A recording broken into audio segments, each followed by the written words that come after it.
मैं शारदा, मैं विष्णु पुराण का तृतीय अंश का तीसरा अध्याय పढ़ रही हूँ. నేను శారదానండి. నేను విష్ణు పురాణంలో ఉన్న తృతీయ అంశంలోని 3వ అధ్యాయం చదువుతున్నాను. चतुर्युग के भिन्न भिन्न व्यासों का वर्णन और ब्रह्म ज्ञान की व्याख्या. श्री मैत्रेय जी कहने लगे, हे प्रभु, आपने भगवान विष्णु और उनमें स्थित सृष्टि के संदर्भ में बतलाया. अब मेरे हृदय में यह जानने की इच्छा उत्पन्न हुई कि भगवान वेद व्यास ने किस प्रकार युगानुसार वेदों का विभाग किया तथा उसकी संपूर्ण शाखाओं का भी वर्णन कीजिए. मैत्रेय जी की इच्छा जानकर पराशर जी बोले, हे मैत्रेय जी, वेद वृक्ष के समान है जिसकी शास्त्रों शाखाएं हैं. प्रत्येक द्वापर युग में भगवान विष्णु व्यास रूप में अवतरित होते हैं और जगत कल्याण हेतु वेद को अनेक शाखाओं में विभाजित करते हैं. संसारी प्राणियों के हित के लिए यह कार्य करते हैं. भगवान मधुसूदन की उसी मूर्ति का नाम वेद व्यास है. वैवस्वत मनवंतर के प्रत्येक द्वापर युग में व्यास महर्षियों ने अब तक 28 बार वेदों के विभाग किए. अब उनका विवरण मैं तुम्हें बतलाता हूँ.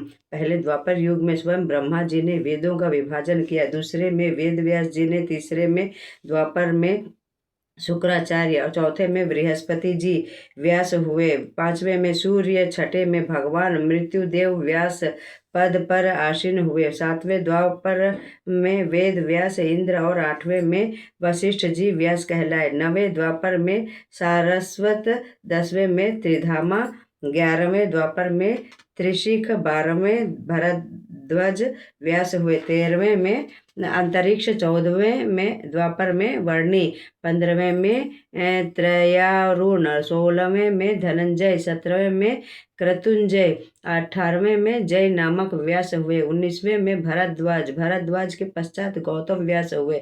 उसके बाद जो व्यास हुए वे हर्यात्मा नाम से विख्यात हुए. हर्यात्मा के बाद वाजश्रवा मुनि, फिर सोमवंशी व्यास हुए. हे मैत्रेय जी, इस प्रकार सोमवंशी के बाद भृगुवंशी ऋक्ष व्यास हुए. फिर वाल्मीकि और उसके बाद पिता श्रेष्ठ शक्ति व्यास हुए. तत्पश्चात स्वयं मैं व्यास हुआ. मेरे पश्चात कृष्ण द्वैपायन व्यास हुए. इस तरह 28 प्राचीन व्यास हैं. द्वापरादि युगों में एक ही वेद के 4 विभाग हुए. कृष्ण द्वैपायन के बाद द्रोण पुत्र अश्वत्थामा वेद व्यास होंगे. सत्य तो यह है कि ऊ एकाक्षर ही ब्रह्मा है. भूलोक और स्वरलोक में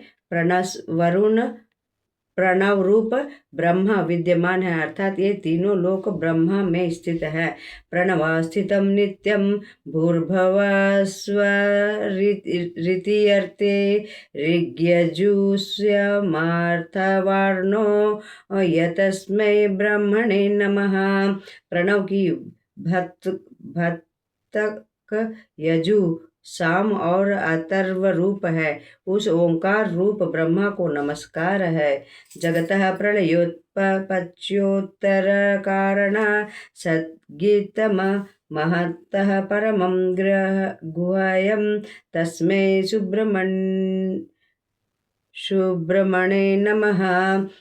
जो जगत की उत्पत्ति और प्रलय का कारण कहलाता है, उस महत्व से भी परम सूक्ष्म ओंकार रूप ब्रह्म को नमस्कार है. वह वेदमय सर्वात्मा असंग भगवान की समस्त शाखाओं के रचयिता है. वह शाम का सार रूप ओंकार ही समस्त शरीरधारियों का आत्मा रूप है. मैं शारदा, मैं विष्णु पुराण का तृतीय अंश का तीसरा अध्याय समाप्त करती हूँ.